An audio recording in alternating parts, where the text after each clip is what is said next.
Hello everyone, welcome to Beamless Education Point. तो आज की जो हमारी वीडियो होने वाली है वो बीमलेस फर्स्ट सेमेस्टर के सिलेबस से होने वाली है।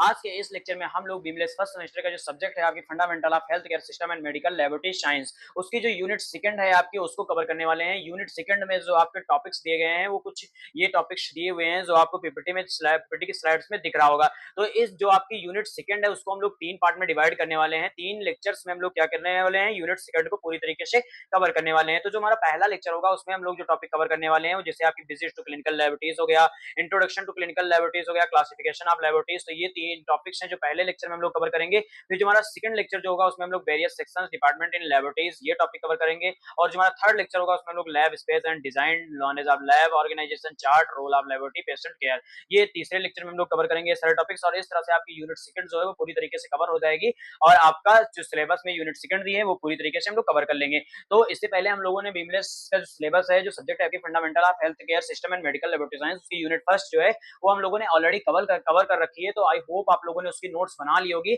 आप लोग अपनी सेल्फ नोट्स इसलिए बनाइए क्योंकि सेल्फ नोट्स जो होती है वो आपके जो लेवल है, आपका जो लेवल है मतलब तैयारी करने का, वो उसको इंक्रीज करती है और आपको बेटर तरीके से प्रिपेयर करती है for the university exam and your unit test. ठीक है, तो आप सेल्फ नोट्स बनाने की कोशिश कीजिए क्योंकि बीमलेस फर्स्ट सेमेस्टर का सिलेबस आप पढ़ रहे हैं, बीमलेस फर्स्ट सेमेस्टर में है आप, तो आपको या अगर आप सेल्फ नोट्स बनाएंगे तो धीरे धीरे करके आपको क्या होगा, एक हैबिट पड़ जाएगी आपके सेल्फ नोट्स से पढ़ने की और आपको सेल्फ नोट्स बनाने का तरीका पता चल जाएगा। सेल्फ नोट्स जो होगी वो आप हमारे वीडियो लेक्चर के थ्रू बना सकते हैं, लेक्चर के साथ साथ बना सकते हैं। जैसा कि आपका सब्जेक्ट है fundamental of health care system and medical laboratory science, तो जो fundamental of health care system है, जो आपका सब्जेक्ट का नाम है fundamental of health care system and medical laboratory science, तो जो पहली यूनिट और जो सेकंड यूनिट है वो आपकी जो सिलेबस का नेम है उसी पे डिपेंड है। जैसे कि फंडामेंटल ऑफ हेल्थ सिस्टम, तो पहली यूनिट में हम लोगों ने हेल्थ केयर सिस्टम के बारे में ही तो पढ़ा है, फंडामेंटल के बारे में तो पढ़ा है। और आप दूसरा जो हमारी यूनिट उसमें क्या है, मेडिकल लेबोरेटरी साइंस, और आपके सिलेबस में जो सब्जेक्ट दिए है उसका भी नाम है मेडिकल लेबोरेटरी साइंस। तो दूसरा जो पॉइंट है आपके सब्जेक्ट के नेम का, उसको हम लोग सेकंड यूनिट में पढ़ेंगे, उसके बारे में सेकंड यूनिट में जानेंगे। और जो सेकंड यूनिट है वो आपके मेडिकल बीमलेस कोर्स के लेवल पे अगर देखें तो बहुत इंपॉर्टेंट होने वाली है क्योंकि आपके जो कोर्स का फुल फॉर्म है वो bachelor of medical laboratory science है। तो इस लेक्चर में जो आपके सेकंड यूनिट का लेक्चर जितने भी होंगे वो आपके इंपॉर्टेंट है। क्यों इंपॉर्टेंट है? क्योंकि आपके जो आप जिस फील्ड में, जो आपका प्रोफेशन है, जिस फील्ड में आप वर्क करने जा रहे हैं उसके बेसिक इंट्रोडक्शन के बारे में आप पढ़ेंगे इस यूनिट में कि लैब क्या होती है, लैब का ऑर्गेनाइजेशन कैसे होता है, लैब में कौन कौन सी चीजें प्रेजेंट होती हैं और लैब में हम लोग कैसे विजिट करते हैं, लैब में विजिट करते हैं तो हमें क्या क्या दिखता है। तो ये सारी चीजें हम लोग इस लेक्चर में कवर करने वाले हैं, जो तीन लेक्चर हैं। तो ये तीन लेक्चर आप अच्छे से पढ़िएगा, अपनी सेल्फ नोट्स बनाइएगा साथ साथ में, इसके मतलब लेक्चर के साथ साथ में, जिससे आपकी सेल्फ नोट्स प्रिपेयर हो जाएगी। और जो सेल्फ नोट्स आपकी प्रिपेयर होगी, आप उम्मीद रखिए पूरी तरीके से कि वो आपको बहुत हेल्प करने वाली है आपके एग्जामिनेशन में और आपके यूनिट टेस्ट में, आपके यूनिवर्सिटी एग्जाम में, और आपको अच्छे मार्क्स दिलाने वाली है। तो अब मेरी जहां तक आप मानिएगा तो आप अपनी सेल्फ नोट्स साथ में प्रिपेयर करते रहिएगा लेक्चर के साथ साथ में।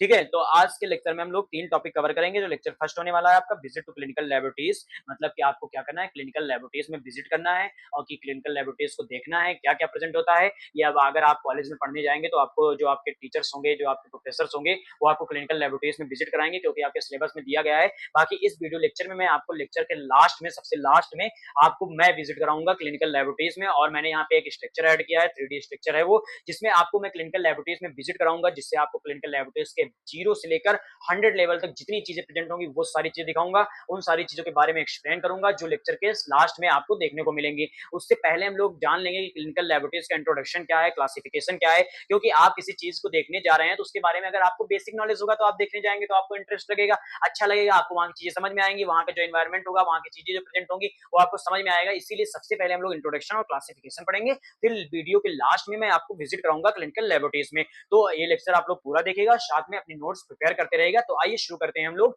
इंट्रोडक्शन ऑफ क्लिनिकल लैबोरेटरीज के बारे में। तो जो इंट्रोडक्शन ऑफ क्लिनिकल लैबोरेटरीज है उसमें मैंने यहाँ कुछ पॉइंट्स ऐड किए हैं जिससे आपको अच्छे से ये पता चल जाएगा कि आपकी जो क्लिनिकल लैबोरेटरीज हैं वो कैसी होती हैं, क्लिनिकल लैबोरेटरीज क्यों होती हैं, और क्लिनिकल लैबोरेटरीज का हेल्थ केयर डिलीवरी सिस्टम में क्या रोल होता है, और जो हम लोग मेडिकल लैबोरेटरी साइंस की पढ़ाई कर रहे हैं उसको हम लोग को क्लिनिकल लैबोरेटरीज में कैसे अप्लाई करना है। ये जैसे जैसे लेक्चर बढ़ता जाएगा वैसे वैसे आपको चीजें कंफर्म और क्लियर होती जाएंगी। मैं कोशिश करूंगा कि आपको बहुत ही ईजी वे में समझाने की कोशिश करूंगा जिससे आपको अच्छी से सारी चीजें क्लियर हो जाएंगी। तो जो पहला पॉइंट इसमें लिखा है वो लिखा है clinical laboratories is an important part of health care system, मतलब कि जो क्लिनिकल लैबोरेटरीज होती है हमारी, जो लैब होती हैं वो क्या होती हैं, आपके हेल्थ केयर डिलीवरी सिस्टम का एक इम्पॉर्टेंट पार्ट होती हैं और एक एसेंशियल और नेसेसरी पार्ट होती हैं जो ग्रेट रोल प्ले करती हैं आपके हेल्थ केयर सिस्टम में। 90% जो आपका हेल्थ केयर सिस्टम होता है वो आपकी क्लिनिकल लैबोरेटरीज से चलता है, ठीक है? क्योंकि इसे हम लोग क्या कहते हैं, backbone backbone of medical field या मेडिकल सेक्टर, मतलब मेडिकल सेक्टर के बैकबोन बोला जाता है आपके जो क्लिनिकल लैबोरेटरीज होती हैं, ठीक है? और 90% जो क्लिनिकल लैबोरेटरीज का वर्क होता है वो उससे जो हमारी मेडिकल की चीजें हैं वो चलती हैं, ठीक है? अब दूसरा पॉइंट इसमें लिखा है कि जो हमारा क्लिनिकल लैबोरेटरीज हैं, it perform laboratory test and patient sample on patient sample like blood, urine, stool, sputum and tissue. तो क्या होता है, जो हमारी क्लिनिकल लैबोरेटरीज होती हैं वो क्या करती हैं, टेस्ट परफॉर्म करती हैं, बहुत सारे टेस्ट परफॉर्म करती हैं। किससे परफॉर्म करती हैं? तो जो पेशेंट्स होते हैं जिनको कोई डिजीज हुई होती है, जिनको कोई बीमारी हुई होती है, ऐसे जो लोग होते हैं जिन्हें हम पेशेंट बोलते हैं, उनके जो सिंपल्स होते हैं, जैसे कि ब्लड सिंपल हो गया, यूरिन का सिंपल हो गया, स्टूल का सिंपल हो गया, स्पुटम का सैंपल हो गया, टिश्यू का सैंपल हो गया। टिश्यू बोले तो किसी बॉडी पार्ट को कट करके जो सैंपल लिया जाता है उसे हम लोग क्या कहते हैं, टिश्यू का सैंपल। तो ये जो सैंपल्स होते हैं इनकी लैबोरेटरी टेस्ट परफॉर्म करती है। कौन परफॉर्म करती है? हमारी क्लिनिकल लैबोरेटरीज जो होती हैं, और परफॉर्म करने के बाद ये क्या करती हैं, रिपोर्ट्स देती हैं। जो रिपोर्ट्स होती हैं उसके अकॉर्डिंग जो पेशेंट की केयर की जाती है, मतलब जो भी बीमारी हुई है पेशेंट, उसकी केयर की जाती है। और फिर थर्ड पॉइंट लिखा है कि it help in the diagnosis and detection of disease. तो diagnosis and detection of disease का मतलब होता है कि जो हमारी जैसे क्या है, मैं यहाँ पे मैंने बताया कि लेबोरेटरी टेस्ट जो होती है, लेबोरेटरीज जो होती है वो टेस्ट परफॉर्म करती हैं पेशेंट के सैंपल्स के। और पेशेंट कौन होता है? जिसको कोई डिजीज हुई हो या किसी को कोई प्रॉब्लम हो, उसको हम लोग क्या कहते हैं, पेशेंट कहते हैं। तो उसके जो पेशेंट का सैंपल होता है उसकी लेबोरेटरी टेस्ट परफॉर्म करके क्या करती है हमारी क्लिनिकल लेबोरेटरीज, डायग्नोसिस करती हैं और डिटेक्ट करती हैं डिजीज को। मतलब जैसे कि हमारा कोई पेशेंट है तो उससे क्या करेंगे, पेशेंट से हमारी जो क्लिनिकल लैबोरेटरीज होती है वो पेशेंट से सैंपल लेंगी। सैंपल लेने के बाद सैंपल में क्या आएगा, आपका blood, urine, stool, sputum and tissue.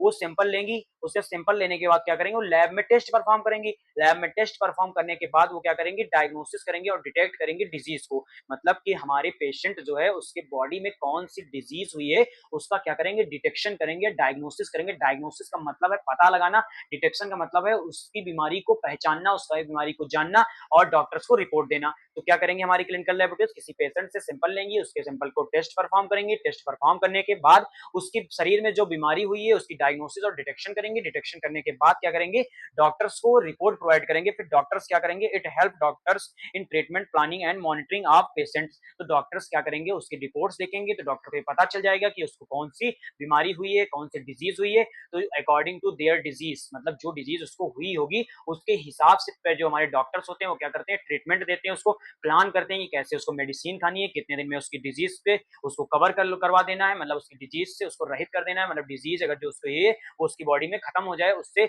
उसकी क्या करेंगे, डॉक्टर्स प्लानिंग करेंगे और उसको मेडिसिन प्रोवाइड करेंगे और हमारा जो पेशेंट होगा वो क्या होगा, ठीक हो जाएगा। तो ये क्लिनिकल लैबोरेटरीज हो गई, इसका इंट्रोडक्शन हो गया।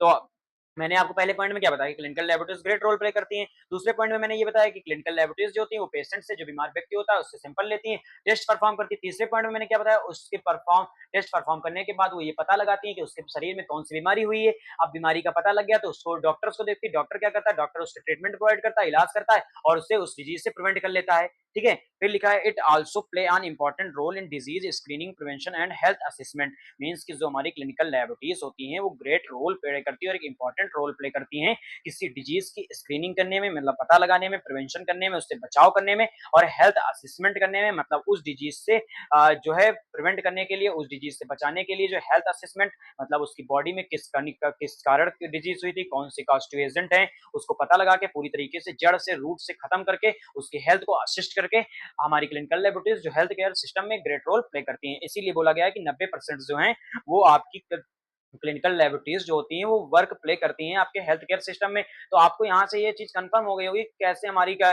90% वर्क करती है। अगर सोचो, अगर आपकी लैब में जो टेस्ट परफॉर्म हुए वो सही से ना हुए हो, पेशेंट का सैंपल जो है वो सही से ना लिया गया हो, तो क्या डायग्नोसिस और डिटेक्शन सही से हो पाएगा डिजीज का? नहीं हो पाएगा। और नहीं हो पाएगा तो क्या डॉक्टर्स जो है वो डिजीज की दवा सही से दे पाएंगे? पता लगे आपको बुखार है और आपको पेट दर्द की दवा दे रहे हैं, अगर आपकी डायग्नोसिस सही से नहीं हुई है तो क्या हेल्थ केयर डिलीवरी सिस्टम सही से चल पाएगा? नहीं चल पाएगा। तो 90%, इसीलिए बोला गया कि 90% क्लिनिकल लैबोरेटरीज जो होती है वो हमारे हेल्थ केयर डिलीवरी सिस्टम में वर्क करती है और हमारे हेल्थ केयर डिलीवरी सिस्टम को इंप्रूव करने में ग्रेट रोल प्ले करती है। तो ये इंट्रोडक्शन था जिसमें आपको 5 पॉइंट्स ऐड है, जो 5 पॉइंट्स आपको लिखना है। बाकी अगर आप पॉइंट्स बढ़ाना चाहते हैं तो ये पॉइंट्स भी लिख सकते हैं कि 90% आपके 90% आपके health care delivery system depend होता है किस पे, आपके क्लिनिकल लैबोरेटरीज पे, और जो क्लिनिकल लैबोरेटरीज हैं ग्रेट रोल प्ले करती हैं। क्लिनिकल लैबोरेटरीज को हम लोग backbone of the medical field बोलते हैं, ठीक है। तो ये सारे टॉपिक पॉइंट्स से क्लियर हो गए होंगे, आपको इंट्रोडक्शन क्लियर हो गया होगा कि आखिर क्लिनिकल लैबोरेटरीज क्या होती हैं। अब हम लोग बात करेंगे कि क्लिनिकल लैबोरेटरीज जो होती हैं उनके फंक्शन के बारे में, कि आखिर क्लिनिकल लैबोरेटरीज के फंक्शन क्या होता है। तो जो पहला फंक्शन है वो क्या है, डायग्नोसिस। तो डायग्नोसिस का मतलब होता है कि पेशेंट से सैंपल लेके, पेशेंट की बॉडी से सैंपल लेके और उसमें कौन सी डिजीज हुई है, कौन सी डिजीज का क्या कॉस्टिव एजेंट है, मतलब किस कारण से डिजीज कॉस्ट हुई है उसका पता लगाना, उसको हम लोग क्या कहते हैं, डायग्नोसिस कहते हैं। लिखा है डिटेक्ट डिजीज एंड इन्फेक्शन, मतलब कौन से उसके बॉडी में प्रॉब्लम है, कौन सी डिजीज है और कौन सा इन्फेक्शन है, इसको पता लगाने के लिए हमारी हेल्थ क्लिनिकल लैबोरेटरीज क्या करती हैं, वर्क करती हैं। ये मेन फंक्शन है आपके क्लिनिकल लैबोरेटरीज के। फिर क्या करती है, लेबोरेटरी टेस्टिंग करने का काम करती है। Laboratory testing perform hematology, biochemistry, microbiology, pathology, immunology, etc, ये सब क्या होते हैं, आपके डिपार्टमेंट्स होते हैं जिसमें क्या करती हैं, आपके सैंपल जो होता है, जो हमारी क्लिनिकल लैबोरेटरीज किसी पेशेंट से टेक करती हैं, लेती हैं, उनको क्या करता है, इन सारी लैबों में परफॉर्म करते हैं। ये सारी अलग अलग लैबें होती हैं, जैसे कि आपकी हेमेटोलॉजी हो गई, बायोकेमिस्ट्री हो गई, माइक्रोबायोलॉजी हो गई, पैथोलॉजी हो गई, इम्यूनोलॉजी हो गई। ये सारी लैबों में क्या होता है, टेस्ट को परफॉर्म किया जाता है और टेस्ट परफॉर्म करने के बाद जो है वो रिपोर्ट जो पेशेंट को दी जाती है। फिर लिखा है डिजीज मॉनिटरिंग। तो डिजीज मॉनिटरिंग का मतलब होता है कि जो check the progress of a disease and response to treatment, मतलब हम लोग क्या करते हैं, जो हमारी क्लिनिकल लैबोरेटरीज होते हैं उसमें बहुत सारे ऐसे टेस्ट परफॉर्म किए जाते हैं जो क्या करते हैं, डिजीज को मॉनिटरिंग करने का काम करते हैं। मतलब जैसे आपकी कोई डिजीज हुई है तो उस डिजीज से कैसे प्रिवेंट होंगे, कौन सी मेडिसिन हम खाएं, कौन सी मेडिसिन ऐसी है जो आपके डिजीज को जल्दी प्रिवेंट कर लेगी, उन सारी मेडिसिन का भी हम लोग पता लगाते हैं। और अकॉर्डिंग टू, मतलब ये पता लगाते हैं कि कौन सी डिजीज हमारी सेंसिटिव है, कौन सी रेसिस्टेंट है। सेंसिटिव मतलब है कि आपके जो डिजीज हुई है उसके लिए कौन सी मेडिसिन दी जाए जो आपको जल्दी रिकवर कर दे और आपके जो हेल्थ है उसको अच्छी तरीके से मॉनिटर कर दे, अच्छी तरीके से हेल्दी बना दे। तो इन सारी चीजों को क्या करते हैं, क्लिनिकल लैबोरेटरीज में परफॉर्म करते हैं और ये पता लगाते हैं, जैसे आपको कोई बहुत बड़ी डिजीज हुई है तो उस पर कौन सी हमारी जो मेडिसिन है वो वर्क करेंगे और जल्दी रिकवर करेंगे, वही आपको लिखा है डिजीज मॉनिटरिंग, ठीक है। तो क्या है, फिर लिखा है ट्रीटमेंट सपोर्ट। ट्रीटमेंट सपोर्ट का मतलब होता है कि जो हमारे हेल्थ डॉक्टर्स होते हैं उनको ये हेल्प करती है कि हमारे जो ट्रीटमेंट है वो सही से हो। जैसे कि क्या है, अभी आपको मैंने बताया है कि ये क्या करती है, हमारे पेशेंट सैंपल लेती है, सैंपल लेने के बाद रिपोर्ट कर देती है डॉक्टर्स को, और डॉक्टर्स उस रिपोर्ट के अकॉर्डिंग क्या होता है, मेडिसिन प्रेस्क्राइब करते हैं। मेडिसिन जो होती है वो हमारे बॉडी में जाती है, हमारी बॉडी में जो डिजीज है उसे हमें प्रिवेंट करने का काम करती है। तो वही लिखा आपका help doctor select and modify appropriate treatment screening detect disease eight an early stage. मतलब क्या होता है, जैसे कि आपको कोई बीमारी हुई तो आप डॉक्टर के पास जाएंगे, डॉक्टर ने आपको जांच लिखा, जांच जो है आपके वो क्लिनिकल लैबोरेटरीज जो है उसने उसने आपके जो टेस्ट है वो परफॉर्म किया। टेस्ट परफॉर्म करने के बाद ये क्या किया, इसने आपको बता दिया कि आपको कौन सी डिजीज है। तो इस अकॉर्डिंग टू डिजीज आपके पेश जो डॉक्टर होंगे वो आपको मेडिसिन प्रेस्क्राइब कर देंगे, मेडिसिन खा के आप ठीक हो जाएंगे। बट अगर आपकी क्लिनिकल लैबोरेटरीज में टेस्ट अच्छे से नहीं परफॉर्म होगा और डॉक्टर डायरेक्ट मेडिसिन लिख देगा तो पता लगेगा आपको फीवर है और डॉक्टर आपने जो सिम्टम्स बताए वो आपके वोमिटिंग वाले, वोमिटिंग हो रही है या फिर आपको और सारे सिम्टम्स आपने डॉक्टर को बताया, डॉक्टर ने आपको मेडिसिन प्रेस्क्राइब कर दी और वो आपको कोई और डिजीज हुई है तो क्या आपको जो डिजीज हुई है उसको प्रिवेंट करेगी, नहीं प्रिवेंट करेगी, क्योंकि मेडिसिन जो है आपकी वो अलग प्रेस्क्राइब की गई है, दूसरी प्रेस्क्राइब की गई है। तो इसीलिए बेटर ट्रीटमेंट देने के लिए क्या होता है, आपकी क्लिनिकल लैबोरेटरीज जो होती हैं वो ग्रेट रोल प्ले करती हैं और जो पेशेंट होता है बेटर रोल, उसको बेटर ट्रीटमेंट प्रोवाइड करती हैं। फिर लिखा है प्रिवेंशन। तो प्रिवेंशन का मतलब होता है कि identify risk factor and help prevent disease spread. जैसे कि आपको कोई ऐसी डिजीज हुई है जिसको आप अगर ट्रीटमेंट सही से नहीं होगा तो वो इन फ्यूचर क्या है, एक बहुत बड़ी डिजीज में कन्वर्ट हो जाएंगी। तो बहुत बड़ी डिजीज में कन्वर्ट हो जाएंगी तो आपकी बॉडी में बहुत सारे अदर्स प्रॉब्लम आने लगेगी। तो उससे क्या करती है, प्रिवेंट करती है आपकी क्लिनिकल लैबोरेटरीज अर्ली डिटेक्शन करके।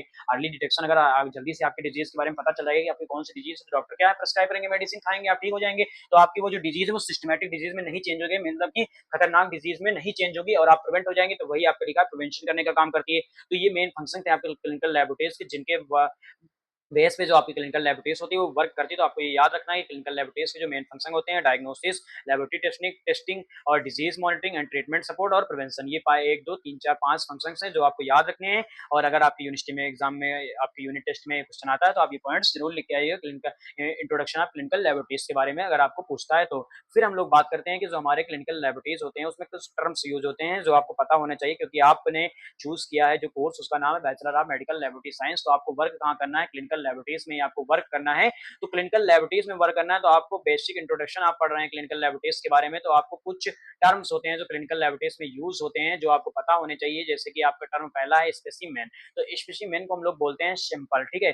जैसे आप किसी पेशेंट से जब सैंपल कलेक्ट करेंगे तो उसको हम लोग क्या कहेंगे, स्पेसिमेन कलेक्शन। जैसे कि आप सैंपल कलेक्ट कर रहे हैं blood, urine, sputum, CSF, pleural fluid, body fluids, other body fluids और सीरम, प्लाज्मा, जो भी आप कलेक्शन कर रहे हैं, जैसा भी सैंपल आप कलेक्ट कर रहे हैं उसे हम लोग क्या बोलते हैं, स्पेसिमेन बोलते हैं। तो ये टर्म आप लोग याद करे रहना, क्योंकि अगर नहीं पता लगे आप लैब में जाएं, विजिट करें और आपको कोई बोल दे स्पेसिमेन कलेक्ट कर दे, तो आपको पता ही नहीं कि स्पेसिमेन क्या है। तो स्पेसिमेन को हम लोग क्या बोलते हैं, सैंपल जो पेशेंट की बॉडी से लिया जाता है। जैसे कि आपका ब्लड हो गया, यूरिन हो गया, स्पुटम हो गया, सीसप हो गया, प्लेरल फ्लूइड हो गया, और जो आपके बहुत सारे अदर्स फ्लूइड होते हैं, पेरिफेरल फ्लूइड्स, टिश्यूज हो गए, ये सारे क्या है, आपके स्पेसिमेन है, सैंपल हैं जो आपके पेशेंट की बॉडी से लिए जाते हैं। तो टेस्ट के बाद जो टेस्ट वर्ड यूज होता है, ये बहुत सारे जो आपके सैंपल से जो टेस्ट परफॉर्म किए जाते हैं उसे हम लोग क्या कहते हैं, टेस्ट परफॉर्म करते हैं। टेस्ट जो होते हैं वो हमारे लेबोरेटरीज में परफॉर्म किए जाते हैं for the detection of disease, ठीक है। जैसे कि आपके बहुत सारे टेस्ट होते हैं, केपटी हो गया, सीबीसी हो गया, एलएफटी हो गया, और वायरल मार्कर हो गया, टाइफाइड हो गया, एचबीएसएजी हो गया, एचआईवी हो गया, और बहुत सारे वेरियस टेस्ट आप पढ़ेंगे अभी आगे आगे, जितना भी स्लाइड्स आप जितने भी वो उसमें धीरे धीरे बढ़ते जाएंगे, वो उसमें आपको टेस्ट के बारे में पता चलता जाएगा। तो टेस्ट जो होते हैं वो हमारे लैब में परफॉर्म किए जाते हैं।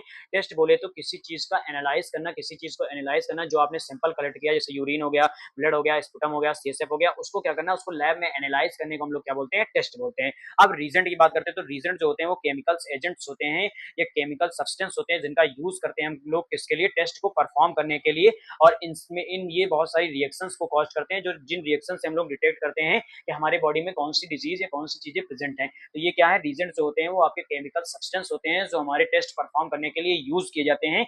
जैसे कि आपके बहुत सारे केमिकल्स हो गए, बहुत सारे आपके एसिड्स हो गए, बहुत सारी बेस हो गई, ये सब क्या है, आपके रीजेंट्स है। एनालाइट्स, एनालाइट्स का मतलब होता है जो आप एनालिसिस बोलते हैं। एनालाइट्स में क्या करते हैं हम लोग, बहुत सारी एनालिटिकल मशीन्स का यूज करते हैं। मतलब आप जब क्लिनिकल लैबोरेटरीज में विजिट करेंगे तो वहां पे आपको बहुत सारी मशीनें रखी होंगी, जिसे हम लोग क्या करते हैं, बोलते हैं एनालाइट। एनालाइट्स को हम लोग बोलते हैं एनालिटिकल मशीन, ठीक है। जो हमारी लेबोरेटरी में मशीनें यूज होती है उन्हें हम लोग एनालाइट बोलते हैं। और जिन मशीनों का यूज करके हम लोग सैंपल को क्या करते हैं, रन कराते हैं, मतलब सैंपल को परफॉर्म करते हैं, टेस्ट को परफॉर्म करते हैं, उससे हम लोग क्या कहते हैं, एनालिटिकल मशीन कहते हैं। और इस पूरे प्रोसीजर को हम लोग क्या कहते हैं, एनालिसिस कहते हैं, ठीक है। मतलब आपने सैंपल कलेक्ट किया, सैंपल को क्या किया, आपने टेस्ट परफॉर्म करना है, तो टेस्ट परफॉर्म करने के लिए आपने बहुत सारी मशीनों का यूज किया, जिसे हम लोग एनालिटिकल मशीन बोलते हैं। और जिसे आपने उस मशीन का यूज करके आपने टेस्ट को परफॉर्म किया सैंपल से, तो उस प्रोसीजर को हम लोग क्या कहते हैं, एनालिसिस कहते हैं। ये सब बेसिक पॉइंट्स हैं जो आप लोग नोट करते रहिएगा साथ साथ में, जैसे मैं बता रहा हूँ। फिर लिखा है कैलिब्रेशन। तो कैलिब्रेशन वर्ड आपको बहुत सुनने को मिलेगा जब आप किसी क्लिनिकल लैबोरेटरी में विजिट करेंगे। तो कैलिब्रेशन का मतलब होता है किसी चीज की एक्यूरेसी को चेक करना, ठीक है। जैसे आपकी जो मशीनें रखी हुई हैं क्लिनिकल लैबोरेटरीज में, बहुत सारी मशीनें जो रखी हुई होती हैं वो सही से वर्क कर रही होती हैं कि नहीं कर रही होती हैं, इसको हम लोग जब चेक करते हैं तो उससे हम लोग क्या कहते हैं, कैलिब्रेशन कहते हैं। बहुत सारी कैलिब्रेशन टेक्निक्स होती हैं, बहुत सारी कैलिब्रेशन के तरीके होते हैं जिनको यूज करके हम लोग कैलिब्रेशन चेक करते हैं। बाकी जब आप सेकंड सेमेस्टर में आएंगे तो कैलिब्रेशन, एनालिसिस, रीजेंट, स्पेसिमेन, ये सारे टॉपिक्स जो है वो डिटेल में है, वहां पे आप पढ़ेंगे। यहाँ पे टर्म मैंने बता दिया कि आपको पता होने चाहिए कौन कौन से टर्म्स होते हैं जो हमारे क्लिनिकल लैबोरेटरीज में यूज होते हैं, क्योंकि आपको 4 साल 3 साल पढ़ना है तो आपको टर्म पता होने चाहिए क्लिनिकल लैबोरेटरीज में कौन से टर्म्स यूज होते हैं। अभी आप क्लिनिकल लैबोरेटरीज में विजिट भी करेंगे तो आपको टर्म अगर पता होंगे तो आपको कोई अगर समझाएगा तो आपको समझ में अच्छे से आएगा, ठीक है। फिर हम लोग बात करते हैं क्वालिटी कंट्रोल के बारे में। तो क्वालिटी कंट्रोल जो होता है ये भी टर्म आपके क्लिनिकल लैबोरेटरीज में एक ग्रेट रोल प्ले करता है। क्वालिटी कंट्रोल बोले तो जो आपकी पूरी लैब का सिस्टम है उसको पूरी तरीके से मैनेज करके रखना, उससे हम लोग क्या कहते हैं, क्वालिटी कंट्रोल कहते हैं। क्वालिटी कंट्रोल आप में एक्सटर्नल क्वालिटी कंट्रोल होती है, internal quality control. External quality control का मतलब होता है जो हमारे लैब के अंदर की चीजें, जैसे आपके टेस्ट परफॉर्म करना, चीजों को एनालाइज करना, रिपोर्ट बनाना, ये internal quality control. External quality control का मतलब होता है कि बाहर से आपकी जो गवर्नमेंट द्वारा क्या होता है, आपके लैब में अधिकारी भेजे जाते हैं जो आपके क्या करते हैं, क्वालिटी को चेक करते हैं और उसका रिपोर्ट देते हैं, तो उससे हम लोग क्या कहते हैं, एक्सटर्नल क्वालिटी कंट्रोल। अब रेफरेंस रेंजेस के बारे में बात करते हैं। तो अगर आपने कभी लैब की रिपोर्ट देखी होगी, आपने अपनी मम्मी पापा दादा दादी किसी की भी अगर लैब में रिपोर्ट जांच कराई होगी, तो उसमें क्या होता है, आपको एक रिपोर्ट दी जाती है। रिपोर्ट में क्या होता है, आपके साइड में क्या होता है, रेफरेंस रेंजेस लिखी होती हैं, जिन्हें हम लोग क्या बोलते हैं, नॉर्मल वैल्यूज बोलते हैं। उन वैल्यूज के अकॉर्डिंग क्या होते हैं, आप लोग देखते हैं, जो डॉक्टर्स होते हैं वो देखते हैं कि हमारी जो शरीर में रेंज प्रेजेंट है। जैसे आप एक सिंपल से समझिए कि आपके बॉडी में ब्लड जो है वो 11 पॉइंट होना चाहिए, ठीक है, 11 पॉइंट होना चाहिए। 11 से लेके आपको 14 पॉइंट तक ब्लड होना चाहिए। एज एग्जाम्पल हम लोग समझ रहे हैं कि 11 से 14 तक आपके ब्लड होना चाहिए, ठीक है। तो ये क्या है, आपके रेफरेंस रेंज है, और आपके बॉडी में क्या है, 10 पॉइंट ब्लड प्रेजेंट है। तो ये क्या है, आपके जो एनालाइज करने के बाद जो रिपोर्ट आई है वो कितनी है, 10 है, और आपके जो रेफरेंस रेंज है वो कितनी है, 11 से 14। मतलब अगर 11 से लेके 14 तक आपके बॉडी में जो आपका ब्लड है वो प्रेजेंट है, तो वो क्या है, नॉर्मल है, आपकी बॉडी सही से फंक्शन कर रही है। तो और 10 अगर प्रेजेंट है तो इसका मतलब क्या है, कम है। तो जो 11 से 14 है वो आपकी क्या है, डिफरेंस रेंज है। तो डिफरेंस रेंज ये इंडिकेट करती है कि हमारी बॉडी में चीजें नॉर्मल है कि अब नॉर्मल है। तो उससे हम लोग क्या कहते हैं, रेफरेंस रेंज बोलते हैं। अब हम लोग बात करते हैं सेंसिटिविटी के बारे में। तो यहाँ एक टर्म जो सेंसिटिविटी यूज होता है उसको हम लोग बोलते हैं कि सेंसिटिविटी का मतलब कितना सेंसिटिव है। जैसे कि आपके बॉडी में कोई डिजीज हुई है तो लैब में बहुत सारे ऐसे टेस्ट परफॉर्म किए जाते हैं जिससे ये पता चलता है कि जो आपके बॉडी में डिजीज हुई है उस पर कौन सी मेडिसिन वर्क करेगी। तो जिस मेडिसिन की सेंसिटिविटी ज्यादा होती है वो मेडिसिन जो है वो पेशेंट को प्रेस्क्राइब की जाती है और पेशेंट को खाने के लिए बोला जाता है। तो सेंसिटिविटी का मतलब यही हुआ है कि जो ज्यादा ताकतवर है उसे हम लोग क्या कहते हैं, सेंसिटिविटी बोलते हैं या सेंसिटिव बोलते हैं। तो ये टर्म बहुत आपका यूज होता है मेडिकल क्लिनिकल लेबोरेटरीज में। स्पेसिफिक बोलते हैं, स्पेसिफिक जो टर्म होता है वो किसी एक चीज के लिए प्रॉपर उसी तरीके से यूज किया जाए उसे हम लोग क्या कहते हैं, स्पेसिसिटी बोलते हैं। मतलब कि जैसे कि आपको कोई बीमारी हुई है जो हार्ट से संबंधित है, तो अगर आप हार्ट डिपार्टमेंट में जाते हैं तो क्या है, हार्ट डिपार्टमेंट जो है वो एक स्पेसिफिक डिपार्टमेंट है जो सिर्फ हार्ट को ट्रीट करता है, तो उसे हम लोग क्या बोलते हैं, स्पेसिसिटी, ठीक है। वैसे ही लैब में बहुत सारे टेस्ट परफॉर्म होते हैं, जैसे कि आपके जो ब्लड से रिलेटेड टेस्ट परफॉर्म होते हैं वो हेमेटोलॉजी डिपार्टमेंट में परफॉर्म होते हैं। तो स्पेसिफिक डिपार्टमेंट कौन सा हुआ ब्लड का, हेमेटोलॉजी। तो ये टर्म हम लोग यूज करते हैं किसी स्पेसिफिक चीज को आइडेंटिफाई करने के लिए या डिटेक्ट करने के लिए। फिर रिपोर्ट वर्ड यूज होता है। तो रिपोर्ट वर्ड का मतलब होता है जो आपके पूरी लैब में टेस्ट परफॉर्म हुए हैं, जो रीजेंट यूज हुए हैं, जो एनालाइट हुआ है, जो कैलिब्रेशन हुआ है, जो क्वालिटी कंट्रोल हुआ है, जो सेंसिटिव है, स्पेसिसिटी है, उसका एक फॉर्मेट में चीजों को तैयार करना हम लोग क्या कहते हैं, रिपोर्ट करना। और रिपोर्ट जो वर्ड है वो ग्रेट रोल प्ले करता है आपके हेल्थ केयर सिस्टम में। जैसे कि आप रिपोर्ट के थ्रू ही पेशेंट की ट्रीटमेंट किया जाता है, और रिपोर्ट जो होता है वो हाईली डिपेंडेंट होती है आपके क्लिनिकल लैब के टेस्ट पे, रिजल्ट पे, रीजेंट पे, कैलिब्रेशन पे, एनालिटिक्स पे, क्वालिटी कंट्रोल पे, सेंसिटिविटी पे, स्पेसिफिसिटी पे। इन सारी चीजों पे रिपोर्ट जो होती है वो आपके डिपेंडेंट होती है। रिपोर्ट जो होती है वो ई फॉर्म में होती है, मतलब कि इलेक्ट्रॉनिक फॉर्म में होती है, और आपके जो होते हैं उसमें ये सारी चीजें लिखी होती हैं कि कौन सी मतलब बीमारी आपको हुई है, कौन से आपकी जो नॉर्मल रेंजेस हैं, नॉर्मल रेफरेंस रेंजेस हैं, क्या आपके बॉडी में क्या मतलब टेस्ट परफॉर्म करने के बाद रिजल्ट क्या आया, ये सारी चीजें आपके रिपोर्ट में लिखी होती हैं। ये सारे, तो ये सारे कुछ टर्म्स हैं जो आपको याद रखना है। 10 टर्म्स हैं जिनको आपको मेनली याद रखना है, जो आपके बहुत काम होने वाले हैं बीमलेस के कोर्स में, ठीक है। और आपके इस यूनिट में भी जो आपका इंट्रोडक्शन लिखा है उसमें मैंने टर्म यही इसीलिए यूज ऐड कर दिया कि आपको पता होना चाहिए, बेसिक नॉलेज होना चाहिए टर्मिनोलॉजीज के बारे में जो आपके मेडिकल फील्ड में यूज होती है, कि अगर आप कभी विजिट करें लैब में तो आपको इजीली सारी चीजें अच्छे से समझ में आ जाएं विदाउट कंफ्यूजिंग, ठीक है। तो अब हम लोग बात करेंगे कि जो हमारा लेबोरेटरी लैब होती हैं, क्लिनिकल लेबोरेटरीज होते हैं, उसमें कौन कौन से स्टाफ्स हैं जो वर्क करते हैं, और कौन कौन से स्टाफ्स वर्क करते हैं, और कहाँ कहाँ पे वर्क करते हैं, क्या वर्क करते हैं, ये सारी चीजें हम लोग इस लेक्चर में बात करेंगे। इसीलिए मैंने चार्ट में ऐड कर दिया है।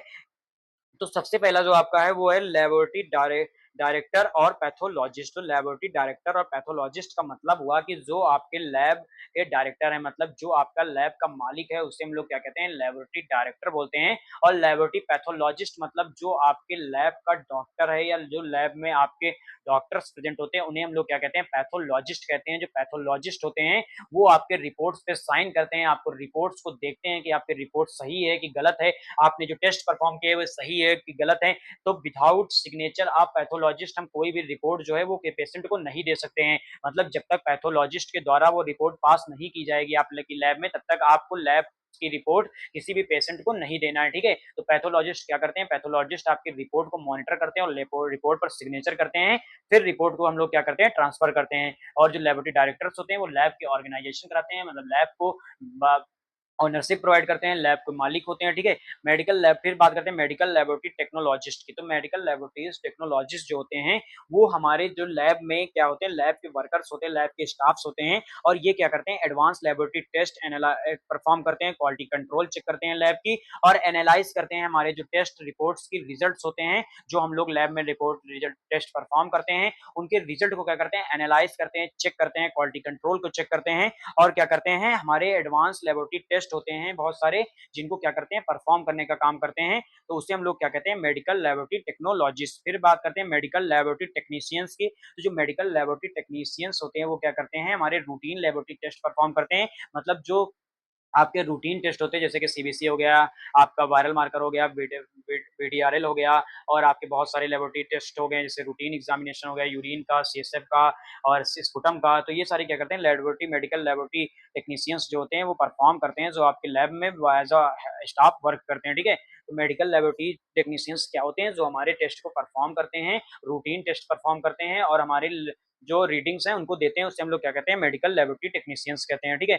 अब क्या है फेल्बोटोमिस्ट, तो फेल्बोटोमिस्ट जो होता है वो हमारे मेडिकल लेबोरेटरीज में प्रेजेंट होता है और ये मेनली क्या काम करता है सैंपल कलेक्शन करने का काम करता है, मतलब सैंपल को ये कलेक्ट करता है, जो हमारे पेशेंट्स होते हैं उनके सैंपल्स को कलेक्ट करता है। अब क्या होता है बहुत सारे अदर्स प्रेजेंट होते हैं जैसे माइक्रोबायोलॉजिस्ट हो गया, तो जो माइक्रोबायोलॉजिस्ट होता है वो क्या करता है जो आपके माइक्रोबायोलॉजी डिपार्टमेंट होता है आपके क्लिनिकल लेबोरेटरीज में, उसमें क्या करता है उसके जो टेस्ट होते हैं उनको परफॉर्म करता है, उनके रिजल्ट को प्रिपेयर करता है। बायोकेमिस्ट जो होते हैं वो बायोकेमिस्ट्री के जो डिपार्टमेंट होता है उसके बाद टेस्ट को परफॉर्म करता है, उसके टेस्ट को एनालाइज करता है और रिपोर्ट तैयार करता है, ठीक है। हेमेटोलॉजिस्ट जो होते हैं वो हेमेटोलॉजी डिपार्टमेंट के जो आपके लैब टेक्नीशियंस होते हैं वो होते हैं, जैसे कि आपके जो लैब टेक्नीशियन हेमेटोलॉजी डिपार्टमेंट में वर्क करते हैं उन्हें हम लोग क्या कहते हैं हेमेटोलॉजिस्ट कहते हैं। और हेमेटोलॉजिस्ट जो होते हैं वो क्या करते हैं आपके हेमेटोलॉजी के लेवल पर जो आपके वर्क होते हैं वो करते हैं और टेस्ट परफॉर्म करते हैं। हिस्टोटेक्नोलॉजी और हिस्टोटेक्नीशियंस कौन से होते हैं, हिस्टोटेक्नोलॉजी मतलब जो आपके टिश्यू से सैंपल है सेल्स का सैंपल है जो आपके हिस्टो से संबंधित है, उसके जो टेस्ट परफॉर्म करते हैं उसे हम लोग क्या कहते हैं हिस्टोटेक्नोलॉजी कहते हैं। जो है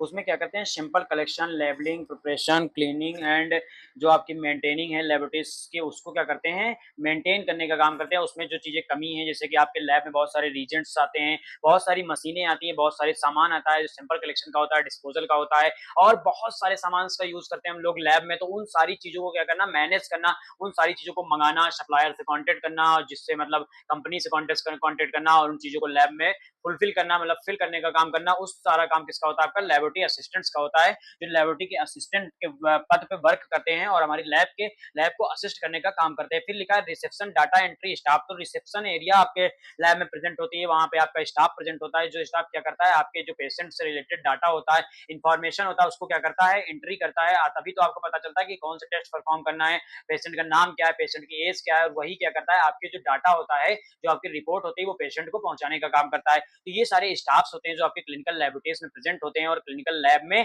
बहुत ग्रेट रोल प्ले करते हैं और हमारे हेल्थ केयर डिलीवरी सिस्टम के बैकबोन की तरह वर्क करते हैं और पेशेंट को बेटर केयर प्रोवाइड करते हैं। तो अगर आप बीमलेस करते हैं bachelor of medical laboratory science का कोर्स करने के बाद आप इन्हीं सारे पदों पे वर्क करेंगे।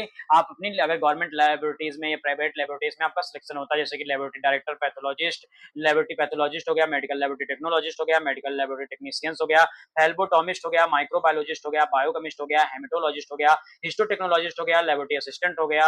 ये सारी चीजों को इन सारे पदों पे आप वर्क करेंगे बीमलेस करने के बाद और यही सारा स्टाफ जो होता है वो आपके क्लिनिकल लेबोरेटरीज में प्रेजेंट होता है। तो ये था आपका क्लिनिकल लेबोरेटरीज का इंट्रोडक्शन, उसके टाइप टर्म्स जो हम लोग यूज करते हैं और उसके मेन फंक्शन के बारे में हम लोगों ने बात किया और उसमें कौन कौन से स्टाफ वर्क करता है। ये सारी बात करने के बाद हम लोग क्लिनिकल लेबोरेटरीज का इंट्रोडक्शन जो है वो यहाँ से खत्म होता है।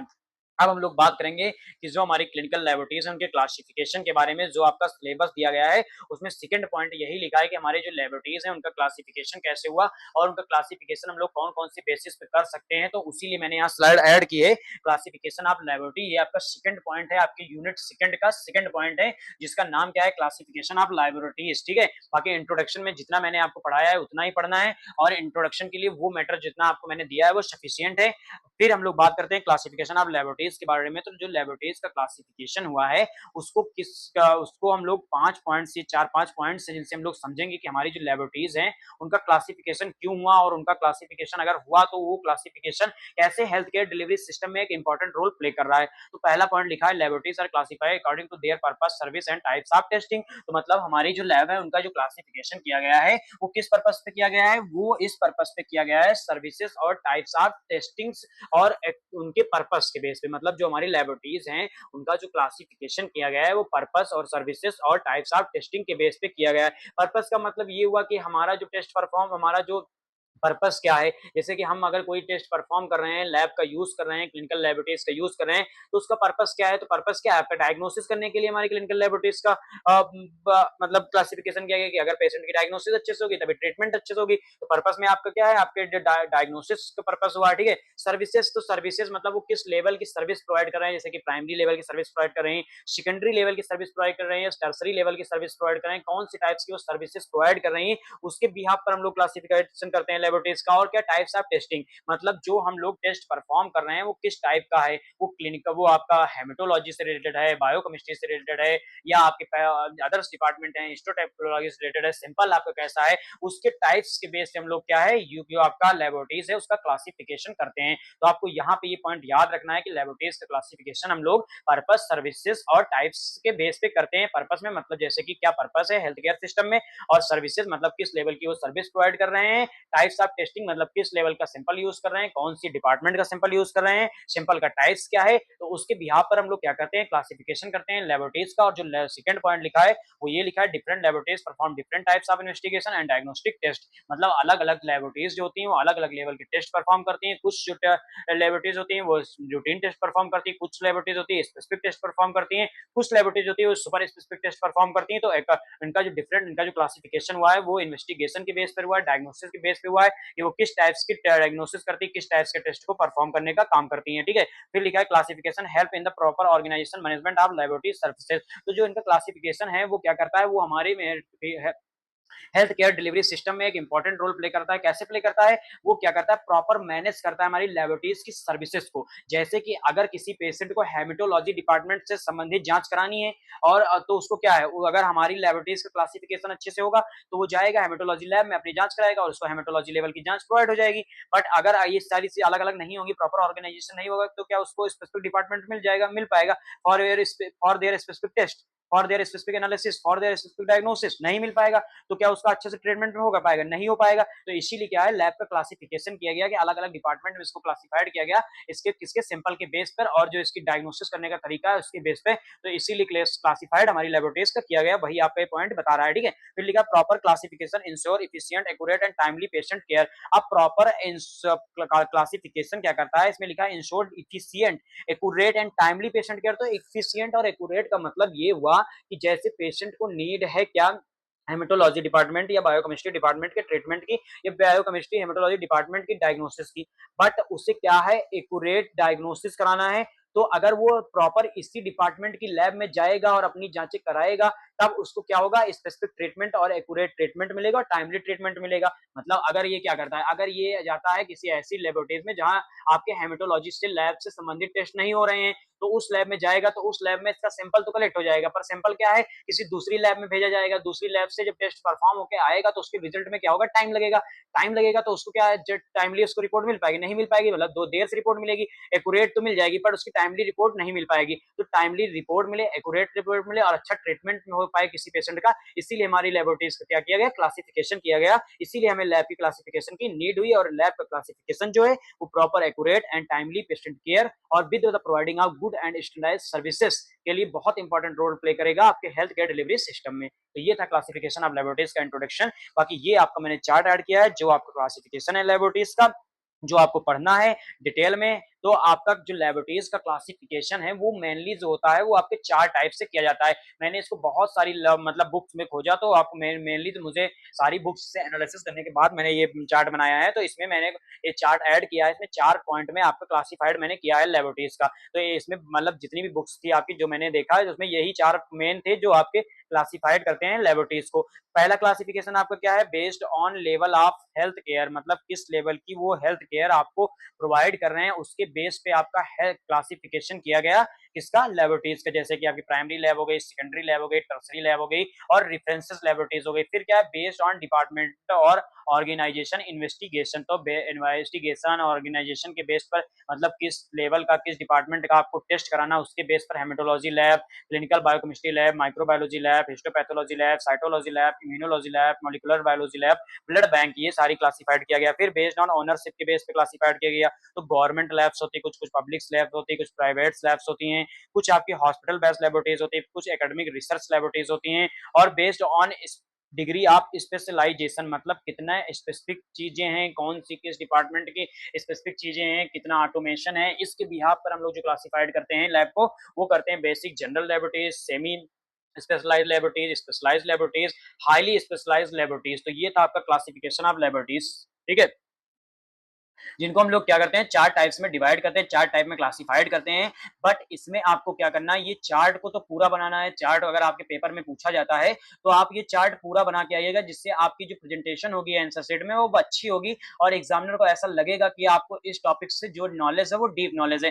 बट आपको क्या करना है, आपको अकॉर्डिंग टू योर सिलेबस आपको कितना टाइप्स में पढ़ना है, based on level of health care और बेस्ड ऑन डिपार्टमेंट और इन्वेस्टिगेशन। अगर आप अपना सिलेबस उठा के देखेंगे तो उसमें आपका जो आप क्या पढ़ना है, आपको क्लिनिकल लेबोरेटरीज में पढ़ना है, तो हेल्थ केयर सिस्टम से रिलेटेड चीजें पढ़नी है। तो हेल्थ केयर सिस्टम की अगर बात करें तो based on level of health care पे आप पढ़ेंगे, primary level, secondary level, tertiary level, references laboratories, ये क्लासिफिकेशन आपको पढ़ना है। फिर आपके सिलेबस में दिया भी गया है कि introduction to various section department in clinical laboratories. तो अकॉर्डिंग टू लेबोरेटरीज का डिपार्टमेंट के बेस पे हम लोग पढ़ेंगे hematology lab, clinical biochemistry, microbiology, histopathology, cytology, immunology, molecular biology, blood bank, ये सारी लैब्स होती हैं, ये डिपार्टमेंट्स होते हैं जो आपके लैब में प्रेजेंट होते हैं। तो ये जो आपके दो हैं ऊपर के, फर्स्ट और सेकंड, ये आपको डिटेल्ड में पढ़ना है, जो आपके सिलेबस में दिया गया है। आपके सिलेबस के अकॉर्डिंग आपको इन दोनों चीजों को, दोनों क्लासिफिकेशन को डिटेल में पढ़ना है। यही दोनों क्लासिफिकेशन जो है आपके मेडिकल फील्ड, आपके बीमलेस फील्ड, आपके bachelor of medical laboratory science के फील्ड में इंपॉर्टेंट रोल प्ले करेंगे और आपको यही दोनों पॉइंट्स क्या है, पढ़ना है इन डिटेल में।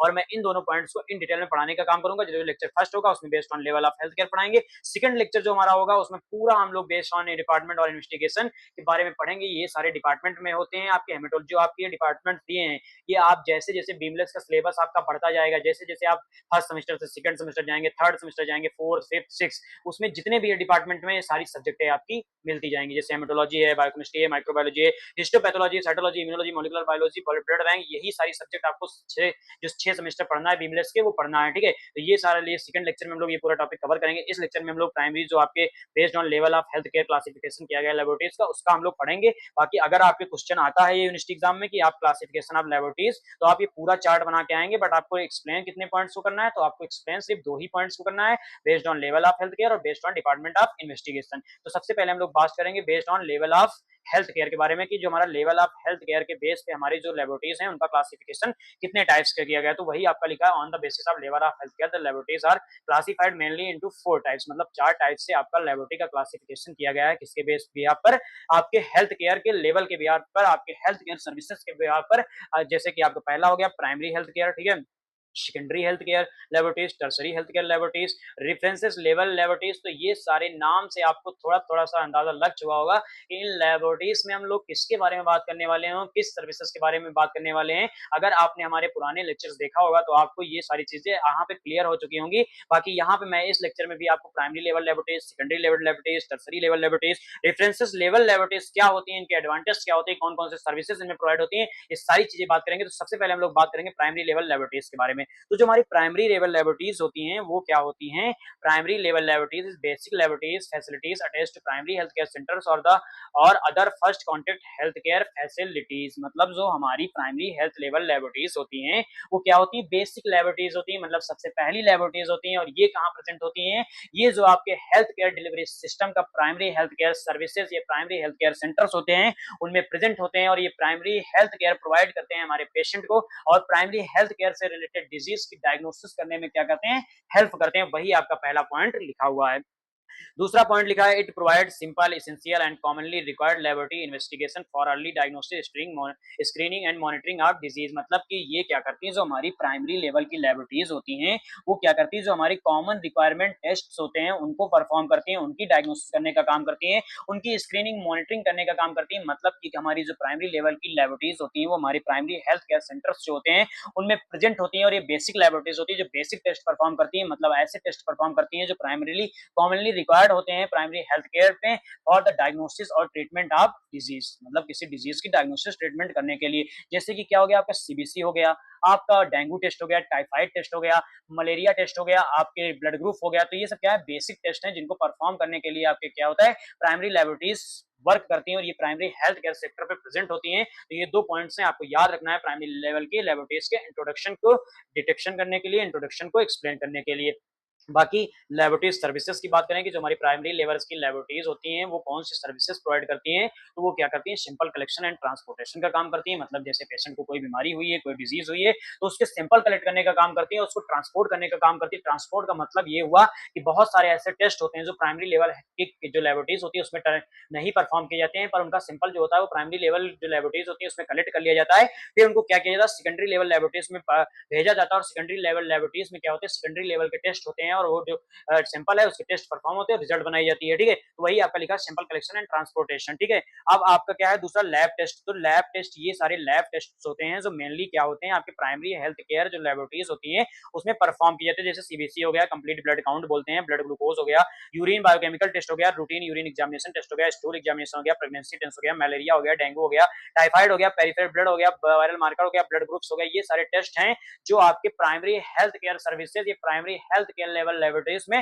परफॉर्म किए जाते हैं, और इन्हें इन टेस्ट का यूज करके हम लोग प्राइमरी लेबोरेटरीज को प्ले करते हैं या प्राइमरी लेबोरेटरीज को चलाते हैं। ठीक है, तो आपको यहाँ पे सिर्फ टेस्ट के नाम याद करने, क्योंकि इन टेस्ट के बारे में एक्सप्लेन में आपको मतलब डिटेल में यहाँ पे नहीं पढ़ना है। ये सारे टेस्ट आपके सिलेबस में दिए होंगे, सेकंड सेमेस्टर से आपके सारे टेस्ट स्टार्ट होंगे, जिसमें सेकंड सेमेस्टर से आप ये सारे टेस्ट पढ़ेंगे, इनके बारे में डिटेल में पढ़ेंगे कि इनका सैंपल कैसे कलेक्ट करते हैं, इनको डायग्नोसिस करते हैं, कैसे लैब में इनके टेस्ट परफॉर्म करते हैं। बट यहाँ क्या है, आपको बेसिक नॉलेज चाहिए, बेसिक चीजें आपको पता होनी चाहिए। तो बेसिक में आपको क्या है, आपको ये याद रखना है कि लेबोरेटरीज में कौन सी सर्विसेज परफॉर्म की जाती हैं और कौन सा टेस्ट है जो प्राइमरी हेल्थ केयर लेबोरेटरीज में प्रेजेंट होते हैं, परफॉर्म किए जाते हैं। ठीक है, तो आपको ये सारे टेस्ट के नाम याद रखने हैं। अब हम लोग एडवांटेज के बारे में बात करते हैं कि क्या एडवांटेज होता है। तो इजी एक्सेसिबिलिटी मतलब क्या होता है, ये जो हमारे टेस्ट होते हैं, ये जो हमारी प्राइमरी हेल्थ लेबोरेटरीज होती है, ये इजीली हमको मिल जाती है प्राइमरी हेल्थ केयर सर्विसेज की तरह, और हमारी जो डिजीज है उसकी डायग्नोसिस हो जाती है, अर्ली हमारी डिजीज की डायग्नोसिस हो जाती है, क्योंकि रिजल्ट हमें प्रोवाइड हो जाता है, इसकी जो कॉस्ट होती है वो लो होती है। ठीक है, और क्या होता है, रिड्यूस पेशेंट बर्डन, और जो पेशेंट का बर्डन होता है उसको क्या करता है, रिड्यूस करने का काम करता है।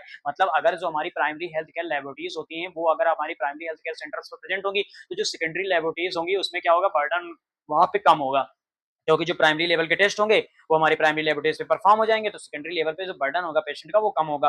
फिर लिखा है support primary health care service, health care मतलब प्राइमरी हेल्थ केयर सेंटर्स को क्या करती है, सपोर्ट प्रोवाइड करने का काम करती हैं, स्क्रीनिंग करने में और प्रिवेंशन करने में, मतलब किसी डिजीज की पता लगाने में और उस डिजीज से बचाव के लिए क्या करती हैं, हमारा सपोर्ट करती है। प्राइमरी हेल्थ केयर सिस्टम को डिजीज सर्विलांस में प्रिवेंट करती है, मतलब कि जैसे कोई डिजीज है हमारी कम्युनिटी में बहुत तरीके ज्यादा स्प्रेड हो रही है, तो उसके सर्विलांस मतलब उसके बचाव के लिए क्या करती हैं, हेल्प करने का काम करती है, पेशेंट को मॉनिटर करने का काम करती है, पेशेंट के मतलब डिजीज रिलेटेड इन्फॉर्मेशन प्रोवाइड करती हैं, और उसको ट्रीटमेंट प्रिवेंशन प्रोवाइड करके क्या करती है, पेशेंट के हेल्थ को मॉनिटर करने का काम करती है। तो ये सारे क्या होते हैं, एडवांटेज होते हैं आपके प्राइमरी हेल्थ लेबोरेटरीज की, प्राइमरी लेवल की हेल्थ जो लेबोरेटरीज होती हैं उनकी ये सारे एडवांटेज होते हैं। तो आई होप आपको प्राइमरी लेवल हेल्थ लेबोरेटरीज समझ में आ गया होगा। क्या है, आपको सिंपल सा है, इसको थोड़ा इंट्रोडक्शन याद कर रखना है, और कौन कौन सी सर्विसेज होती है ये याद रखना है, एडवांटेज याद रखना है। बस आपको क्या है, प्राइमरी लेवल हेल्थ लेबोरेटरीज खत्म हो गया। अगर आपने पहले लेक्चर्स हमारे देखे होंगे प्राइमरी हेल्थ केयर सिस्टम के, तो वहां से आपको बहुत सारे पॉइंट्स को यहाँ आसानी से समझ में आ गया होगा कि प्राइमरी लेवल लेबोरेटरीज क्या होती हैं। अब हम लोग बात करते हैं कि सेकेंडरी लेवल लेबोरेटरीज के बारे में। तो जो हमारी सेकेंडरी लेवल लेबोरेटरीज होती हैं वो क्या करती हैं, हमारी सेकेंडरी लेवल लेबोरेटरीज क्या होती हैं, जो secondary level laboratories is generally stabilised in district hospital and secondary care hospital to provide a broader range of diagnosis services. मतलब सेकेंडरी लेवल लेबोरेटरीज जो होती हैं वो हमारा जो सेकेंडरी हेल्थ केयर सिस्टम था, तो सेकेंडरी हेल्थ केयर सिस्टम में आपके डिस्ट्रिक्ट हॉस्पिटल आते थे, कम्युनिटी हेल्थ केयर सेंटर्स आते थे। तो जो डिस्ट्रिक्ट हॉस्पिटल हैं, कम्युनिटी हेल्थ केयर सेंटर्स हैं, इनमें जो लैब्स प्रेजेंट होती हैं उन्हें हम लोग क्या कहते हैं, सेकेंडरी लेवल लेबोरेटरीज। और जो ये सेकेंडरी लेवल लेबोरेटरीज होती हैं ये बहुत सारी डायग्नोसिस सर्विसेज प्रोवाइड करती है, मतलब एक ज्यादा नंबर में हमें टेस्ट परफॉर्म करने की फैसिलिटी प्रोवाइड करती है, ज्यादा नंबर में टेस्ट परफॉर्म करने की कैपेसिटी को रखती हैं। अब क्या है दूसरा point, it receive patient referred from primary healthcare facility and perform routine as well as moderate specialization investigation for diagnosis and treatment। मतलब क्या होता है, ये जो हमारी सेकेंडरी लेवल की लेबोरेटरीज होती हैं वो जो प्राइमरी लेवल की लेबोरेटरीज में टेस्ट नहीं परफॉर्म किए जाते हैं, जो प्राइमरी लेवल की लेबोरेटरीज से हमारे सैंपल जो है ट्रांसपोर्ट किए जाते हैं सेकेंडरी लेवल लैब में, उनके जो टेस्ट होते हैं उनको परफॉर्म करने का काम करते हैं, और क्या करते हैं, एक स्पेशलाइज्ड इन्वेस्टिगेशन और मॉडरेट इन्वेस्टिगेशन करते हैं। मतलब क्या करते हैं, जो हमारी सेकेंडरी लेवल की लेबोरेटरीज होते हैं उसमें कुछ स्पेसिफिक टेस्ट होते हैं जो हमारे प्राइमरी लेवल की लेबोरेटरीज में नहीं परफॉर्म होते हैं, वो सेकेंडरी लेवल्स की लेबोरेटरीज में परफॉर्म होते हैं, और पेशेंट की बेटर डायग्नोसिस और ट्रीटमेंट करने में एक ग्रेट रोल प्ले करते हैं। तो आपको सेकेंडरी लेवल लेबोरेटरीज के इंट्रोडक्शन लिखने में क्या याद रखना कि सेकेंडरी लेवल लेबोरेटरीज जो होती हैं वो secondary health care delivery system में प्रेजेंट होती है, जैसे कि आपके डिस्ट्रिक्ट हॉस्पिटल हो गए और आपके आपकी कम्युनिटी हेल्थ केयर सेंटर्स हो गए, इनमें सब में प्रेजेंट्स होती हैं, ठीक है? और ये क्या करती हैं, ये प्राइमरी जो लैबोरेटरीज़ होती हैं, जो प्राइमरी केयर लेवल लैबोरेटरीज़ होती हैं, उनके सैंपल्स को क्या करती हैं, टेक करती हैं और उनके स्पेसिफिक टेस्ट को परफॉर्म करके अर्ली डिटेक्शन और डायग्नोसिस करने में हेल्प करती हैं पेशेंट की, ठीक? तो आपको ये 2 पॉइंट्स याद रखने हैं। फिर हम लोग बात करेंगे कि जो हमारी सेकेंडरी लेवल की लैबोरेटरीज़ होते हैं, उसमें कौन-कौन सी सर्विसेज़ हैं जो प्रोवाइड होती हैं, कौन-कौन से टेस्ट हैं जो परफॉर्म किए जाते हैं। तो मैंने आपको बताया कि यहाँ पे स्पेसिफिक लेवल के टेस्ट परफॉर्म किए जाते हैं, जैसे कि आपके बहुत सारे डिपार्टमेंट यहाँ प्रेजेंट होते हैं। हेमेटोलॉजी डिपार्टमेंट हो गया, बायोकेमिस्ट्री डिपार्टमेंट हो गया, माइक्रोबायोलॉजी डिपार्टमेंट हो गया, सीरोलॉजी डिपार्टमेंट हो गया, पैथोलॉजिकल सर्विसेज हो गई, सिंपल रिट्रीवल सर्विसेज हो गई। ये सारी क्या होती हैं, आपकी परफॉर्म होती हैं, आपकी प्रेजेंट्स होती हैं, जो आपकी हेल्प करती हैं स्पेसिफिक टेस्ट परफॉर्म करने में। तो जैसे हेमेटोलॉजी डिपार्टमेंट की अगर बात करें, तो हेमेटोलॉजी डिपार्टमेंट में आपके कुछ ये सारे टेस्ट हैं जो परफॉर्म किए जाते हैं, complete blood count, platelet count, peripheral blood count, ये सार कोगुलेशन टेस्ट। तो इन टेस्ट के नाम आपको याद करना है और लिख के जरूर आना है यूनिवर्सिटी एग्जाम में, अगर क्वेश्चन पूछा जाता है। बायोकेमिस्ट्री सर्विसेज की बात करते हैं, तो बायोकेमिस्ट्री में आपको ग्लूकोज लेवल को मॉनिटर करने का काम करते हैं, लीवर फंक्शन टेस्ट का, kidney function test, lipid profile, serum electrolyte, urine and creatinine, ये सारे टेस्ट जो है परफॉर्म किए जाते हैं। माइक्रोबायोलॉजी सर्विसेज के बारे में बात करते हैं। माइक्रोबायोलॉजी में आपकी ग्राम स्टेनिंग होती है, एफबी स्टेनिंग होती है, culture and sensitive urine and sputum, ये basic identification of micro organism, मतलब माइक्रो ऑर्गेनिज्म जो होते हैं उनका आइडेंटिफिकेशन होता है। सीरोलॉजिकल सर्विसेज होती हैं, एचआईवी, एचपीएसएजी, बीडीआरएल, विडाल टेस्ट, डेंगू और इन्फेक्शियस डिजीज टेस्ट, ये सारे टेस्ट होते हैं, ये सारे डिपार्टमेंट होते हैं जो आपके क्या होते हैं, सेकेंडरी लेवल लैबोरेटरीज में प्रेजेंट होते हैं। और ये सारे टेस्ट के नाम, इस सारे टेस्ट के डिपार्टमेंट के नाम आपको याद रखना है, क्योंकि यहाँ जो आपके टेस्ट के नाम लिखे हैं, ये सारे जितने भी टेस्ट के नाम लिखे हैं, ये आप 6 सेमेस्टर तक सारे टेस्ट के बारे में अच्छे से जानेंगे, अच्छे से पढ़ेंगे। बट आपको जो पहला सेमेस्टर है उसमें क्या है, आपको नाम पता होना चाहिए और डिपार्टमेंट पता हो जाना कि कौन से डिपार्टमेंट में किस टेस्ट को परफॉर्म करते हैं। बाकी क्या होता है, पैथोलॉजिकल सर्विसेज होते हैं, जैसे histological examination, cytological examination, body fluids का एग्जामिनेशन करना है, तो उसके लिए क्या होती है, पैथोलॉजिकल सर्विसेज प्रोवाइड होती है। सिंपल रिफरेबल सर्विसेज होती है, मतलब अगर कोई सिंपल ऐसा है जिसको क्या है, सेकेंडरी लेवल के टेस्ट नहीं परफॉर्म करना है, मतलब सेकेंडरी लेवल के लेबोरेटरीज के में टेस्ट नहीं परफॉर्म हो रहे हैं, तो उन्हें टर्सरी लेवल के लैब में भी परफॉर्म करने के लिए क्या होता है, सिंपल प्रोसेसिंग जो होता है, मतलब सैंपल को भेजने की जो टेक्निक्स होती हैं वो भी प्रेजेंट होती है, कि कैसे सैंपल को हम लोग ट्रांसपोर्ट करेंगे किसी टर्सरी लेवल की लैब में, ठीक है? तो वो सारी सर्विसेज यहाँ पे होती हैं। तो ये सारी आपकी सर्विसेज थी जो क्या होती हैं, आपके सेकेंडरी लेवल की जो आपकी लैब होती है उनमें क्या होती है, प्रेजेंट होती है। तो ये सारी सर्विसेज के डिपार्टमेंट होते हैं और अलग अलग डिपार्टमेंट में अलग अलग टेस्ट परफॉर्म करने होते हैं, तो ये सारे आपको याद होने चाहिए। बाकी ये सारे याद रखना आप लोग अच्छे से, ठीक है? फिर यहाँ पे एडवांटेज मैंने यहाँ पे ऐड कर दिए हैं, बाकी यहाँ पे पॉइंट्स एडवांटेज के ये भी ऐड हैं, जिनसे आप अच्छे से एक्सप्लेन करके अच्छे से पढ़ सकते हैं। तो आइए हम लोग अब एडवांटेज के बारे में बात करते हैं कि सेकेंडरी लेवल की जो लैब होती है उनके एडवांटेज क्या होते हैं। तो सेकेंडरी लेवल की जो लैब्स होती है उनका जो पहला इंपॉर्टेंट यहाँ पे लिखा है, पहला एडवांटेज ये लिखा है कि ये क्या करती हैं, प्रोवाइड्स करती है हमारी comprehensive routine testing under one health care facility. मतलब क्या होता है, under the secondary level health laboratories, एक ही लैबोरेटरीज के अलग अलग डिपार्टमेंट का यूज करके ये लोग क्या करती हैं, रूटीन टेस्ट और क्या करती हैं, स्पेसिफिक टेस्ट परफॉर्म करती हैं और हमें क्या करती हैं, एक अच्छा हेल्थ केयर डिलीवरी सिस्टम या health care delivery facility provide करने का काम करती हैं, जो हमारी सेकेंडरी लेवल की लैबोरेटरीज होती हैं। फिर लिखा है improve diagnosis accuracy by offering a wider variety of investigation. मतलब क्या होता है, जो हमारी सेकेंडरी लैबोरेटरी होती है उसमें क्या होते हैं, बहुत सारी टाइप्स के, वेरियस टाइप्स के क्या होते हैं, इन्वेस्टिगेशन करने की टेक्निक्स होती हैं, अलग अलग तरीके से क्या करते हैं, टेस्ट को परफॉर्म करते हैं और एक्यूरेट डायग्नोसिस करने में क्या करते हैं, ग्रेट रोल प्ले करते हैं। फिर लिखा है support specific specialised department in diagnosis and patient management. मतलब क्या होता है कि जैसे पेशेंट को मैनेजमेंट करने के लिए भी ग्रेट रोल प्ले करती है। कैसे पेशेंट का मैनेजमेंट करती है, जैसे किसी पेशेंट को हेमेटोलॉजी, जिस पेशेंट को जिस डिपार्टमेंट की लेवल की आपको डायग्नोसिस चाहिए, जिस लेवल का टेस्ट चाहिए, उस लेवल का टेस्ट परफॉर्म करके, उस लेवल के टेस्ट परफॉर्म करके उस लेवल की रिपोर्ट प्रोवाइड करने का काम करती है आपके सेकेंडरी लैबोरेटरीज, ठीक है? फिर लिखा है reduce unnecessary referral to territory tertiary care. मतलब जो आपके अननेसेसरी टर्सरी केयर के रिफेबल होते हैं, ट्रांसपोर्टेशन होते हैं, उसको क्या करते हैं, रिड्यूस करने का काम करती हैं। जैसे कि आपका मतलब ये टेस्ट परफॉर्म कर लेंगे सेकेंडरी लेवल पर, तो जो टर्सरी केयर्स हैं उनपे क्या होगा, आपके जो पेशेंट का बर्डन होगा वो कम होगा और वो अच्छे से अपना काम कर पाएंगे, ठीक है? फिर लिखा provide faster diagnosis for patient requiring multiple investigation. मतलब अगर पेशेंट को बहुत सारी जांचों का ट्रीटमेंट कराना है, बहुत सारी जांचों की डायग्नोसिस कराना है, तो क्या होता है, ये प्रोवाइड करते हैं आपका बहुत सारी मल्टीपल इन्वेस्टिगेशन एक साथ में एक ही जगह पे। तो इसीलिए जो है पेशेंट का टाइम बचता है और पेशेंट को क्या होता है, अच्छे समय पे अच्छी तरीके से रिपोर्टें मिल जाती है, जिससे क्या होता है, उसको प्रॉपर तरीके से टाइम मैनेज होता है और प्रॉपर तरीके से उसका इलाज हो जाता है।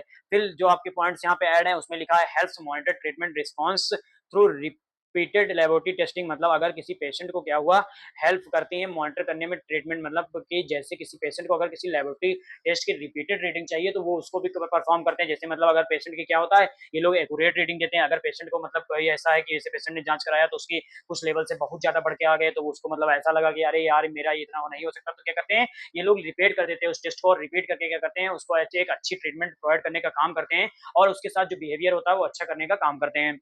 फिर लिखा है support emergency care by providing important investigation when required. मतलब क्या है, कुछ अगर पेशेंट के ये लोग रिपोर्ट जांच करते हैं और अगर उसमें क्या हुआ, कोई इमरजेंसी केयर की रिक्वायरमेंट हुआ, मतलब जैसे कि पेशेंट को कोई ऐसी बीमारी है जिससे उसे इमरजेंसी केयर का मतलब लेवल की इन्वेस्टिगेशन चाहिए, तो वो भी ये प्रोवाइड करने का काम करते हैं। कैसे प्रोवाइड करेंगे, जो हमारा पेशेंट होगा उसका जो सैंपल होगा उसको क्या करेंगे, टर्सरी लेवल की जो लेबोरेटरीज होते हैं उसमें शेयर कर देंगे। टर्सरी लेवल लेबोरेटरीज में जो रिपोर्ट आएगी उसकी रिपोर्ट और अपनी रिपोर्ट्स को ये देखेंगे, फिर तीनों रिपोर्ट्स की जो है मेन रिपोर्ट होगी उसको प्रिपेयर करेंगे और उस पेशेंट की अच्छी केयर अच्छी ट्रीटमेंट प्रोवाइड करने का काम करेंगे। फिर लिखा act as a link between primary and tertiary health care laboratories. ये क्या करते हैं, प्राइमरी और टर्सरी हेल्थ केयर लेबोरेटरीज जो होते हैं उनमें लिंक करने का, उनके मिडिल में वर्क करने का काम करती है। मीन्स की प्राइमरी हेल्थ केयर लेबोरेटरीज की भी बर्डन को कम करती हैं और टर्सरी हेल्थ केयर की लेबोरेटरीज की भी बर्डन को कम करने का काम करती हैं। और सेकेंडरी लेबोरेटरीज जो होती हैं वो मोस्ट कॉमनली यूज लेबोरेटरीज होती हैं आपके हेल्थ केयर डिलीवरी सिस्टम में।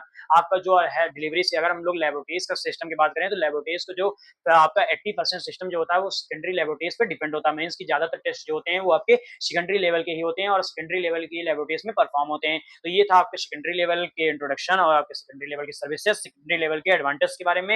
ये सारी चीजें हम लोगों ने कवर कर ली। अब हम लोग बात करेंगे tertiary level health care services या टर्सरी लेवल लेबोरेटरीज के बारे में। तो टर्सरी लेवल लेबोरेटरीज जो होती हैं वो आपके क्या होते हैं, टर्सरी लेवल की जो आपके हेल्थ केयर सर्विसेज होती हैं वहां पे प्रेजेंट होती हैं। जो आपके टर्सरी लेवल के हेल्थ केयर डिलीवरी सिस्टम है वहां पे प्रेजेंट होती हैं। तो यहाँ पे मैंने कुछ पॉइंट्स ऐड किए हैं जिससे आपको समझ में आ जाएगा कि टर्सरी लेवल लेबोरेटरीज जो होती है वो क्या होती है और टर्सरी लेवल लेबोरेटरीज जो होती है वो हमारे हेल्थ केयर डिलीवरी सिस्टम में कैसे रोल प्ले करती हैं। तो जो पहला पॉइंट लिखा है वो लिखा है tertiary level laboratories is an advance diagnostic laboratory generally located in medical college, teaching hospitals and specialised hospital. तो जो आपके मेडिकल कॉलेज हैं, टीचिंग हॉस्पिटल्स हैं और जो स्पेशलाइज्ड हॉस्पिटल हैं, इसमें जो टर्सरी लेवल की लेबोरेटरीज होती है वो प्रेजेंट होती हैं और ये क्या करती है, टर्सरी लेवल की केयर आपको प्रोवाइड करती है। मतलब स्पेशलाइज्ड सुपर स्पेशलाइज्ड केयर आपको प्रोवाइड करने का काम करती है। It provide specialised complex and highly accurate laboratory investigation. मतलब क्या है कि जो हमारी टर्सरी लेवल,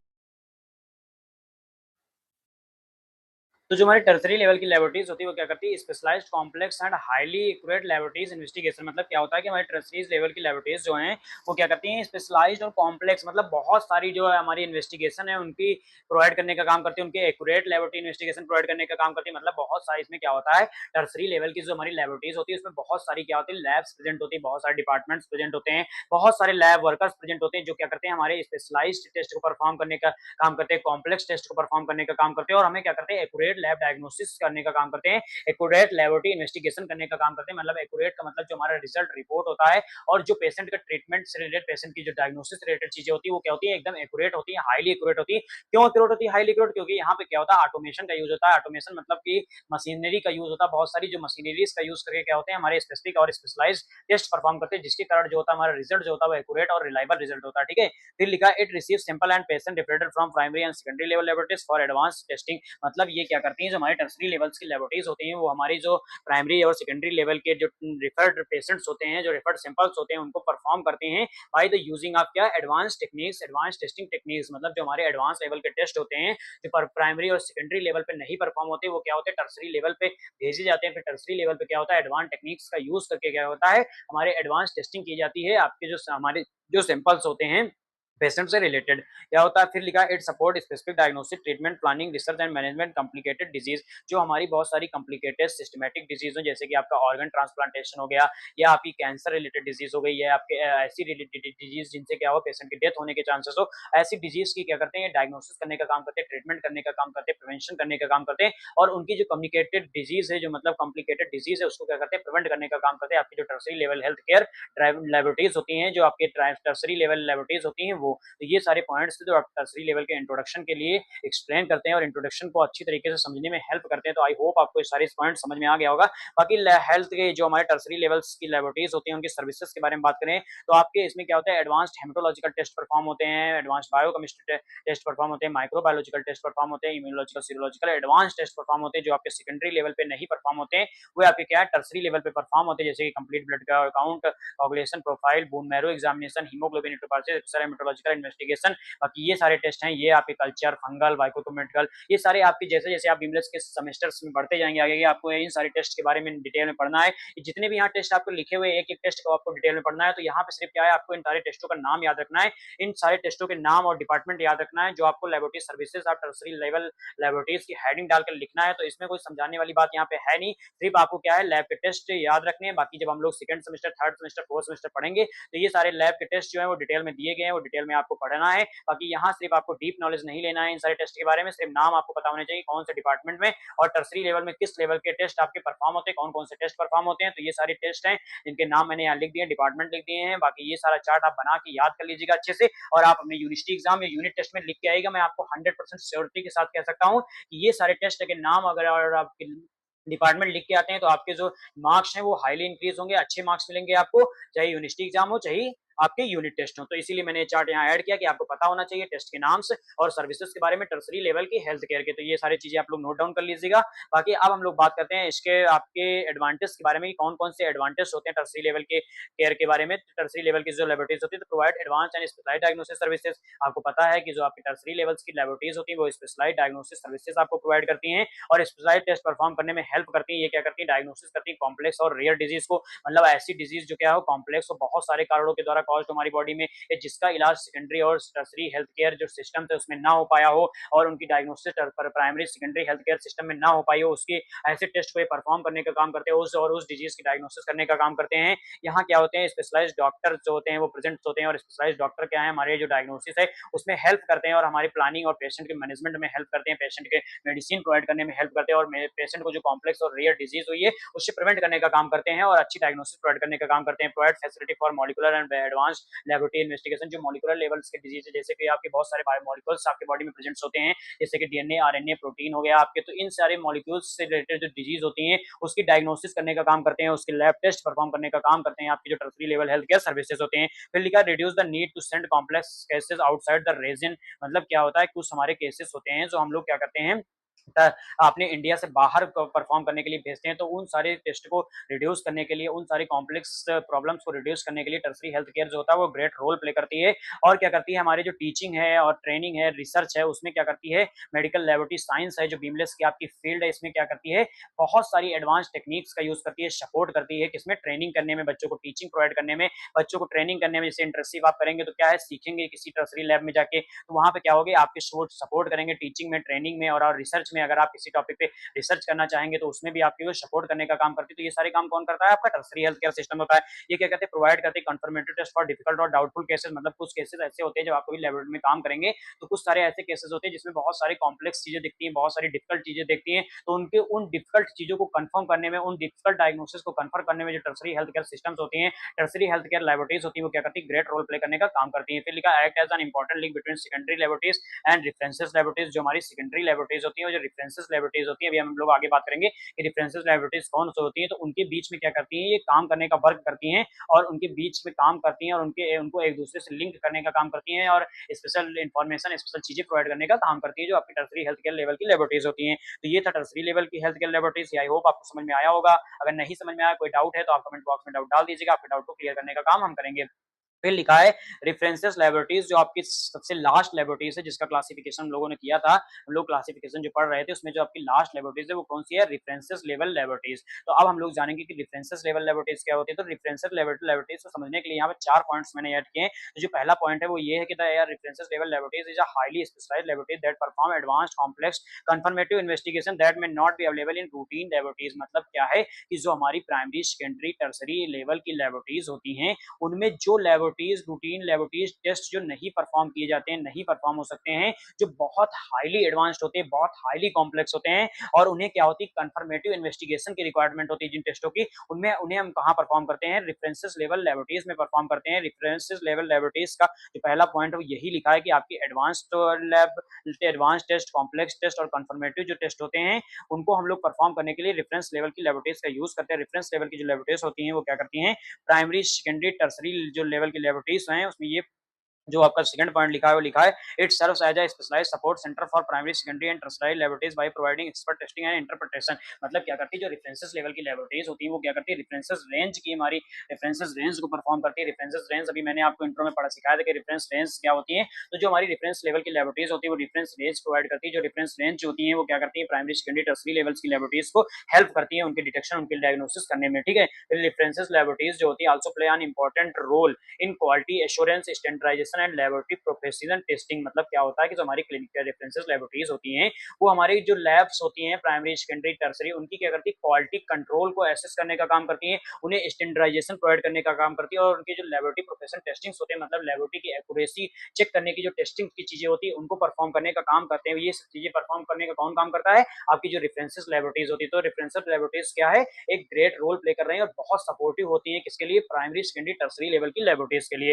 लिखा they are generally associated with national regional research or specialized institute and handle difficult real और outbreak related investigation। मतलब क्या होता है कि जो हमारी रेफरेंसेस लेबोरेटरीज होती है वो नेशनल रीजनल और रिसर्च और स्पेशलाइज्ड इंस्टीट्यूट के द्वारा हैंडल की जाती हैं। ये सब क्या करती है? रेफरेंसेस वैल्यूज प्रोवाइड करती है हमारी प्राइमरी सेकेंडरी टर्सरी लेवल्स की लेबोरेटरीज को और उनकी क्वालिटी एश्योरेंस और स्टैंडर्डाइजेशन और लेबोरेटरी प्रोफेशनल टेस्टिंग में हेल्प करती हैं। और जो आपके डिफिकल्ट और रेयर और रियल लेवल के मतलब और स्पेसिफिक लेवल की कॉम्प्लेक्स लेवल के इन्वेस्टिगेशन होते हैं, कन्फर्मेटिव लेवल के इन्वेस्टिगेशन होते हैं, उनको क्या करते हैं? उनके आउटब्रेक को रोकने का काम करते हैं। उनके आउटब्रेक से रिलेटेड जो भी इन्वेस्टिगेशन होती है उसको परफॉर्म करके उनकी जो प्रॉब्लम्स होती है उनको सॉल्व करते हैं। उनके टेस्ट की जो कंफर्मेशन होती है उसको कंफर्म करते हैं और पेशेंट की एक बेटर डायग्नोसिस और ट्रीटमेंट करने में एक ग्रेट रोल प्ले करते हैं। और इस तरह से ये सारी 4 लैब हैं जो आपके हेल्थ केयर लेवल पर वर्क करके हमारे हेल्थ केयर डिलीवरी सिस्टम की बैकबोन के रूप में हेल्प करती है और बैकबोन के रूप में वर्क करने का काम करती है। तो आई होप आपको ये सारी चीजें समझ में आई होंगी कि चारों लेबोरेटरीज क्या होती हैं, चारों लेबोरेटरीज में किस लिए यूज करते हैं, कौन कौन सी सर्विसेज प्रोवाइड होती हैं,